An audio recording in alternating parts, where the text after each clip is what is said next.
Conakry, 23 juin 2021. Merci de l'attention et bienvenue dans cette édition. 14e conférence virtuelle sur les personnes handicapées à New York. Elle a mis en lumière les inégalités qui affectent la santé et la sécurité des personnes vivant avec le handicap dans le contexte Covid. La ministre de l'Action sociale et de l'Enfance a partagé en visioconférence la vision du gouvernement guinéen. Le point avec Fatoumata Samoa, notre correspondante à New York.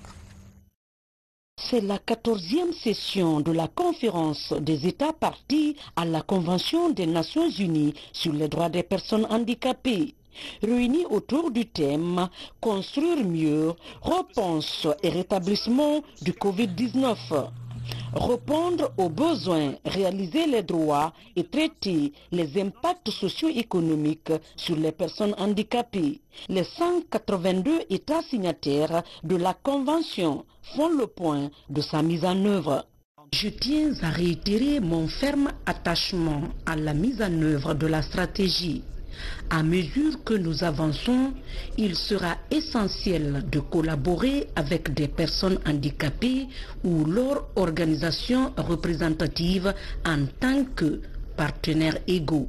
En Guinée, dans la perspective de la mise en œuvre de la Convention des Nations Unies relative aux droits des personnes handicapées, des réformes sont opérées. Il s'agit par exemple de la célébration chaque année de la Journée internationale des personnes handicapées, du vote et de la promulgation de la loi sur les personnes handicapées et la prise en compte du handicap dans le plan national de développement économique et social, PNDS. Le gouvernement guinéen, à travers mon département, œuvre à la prise en compte du handicap dans les programmes de développement.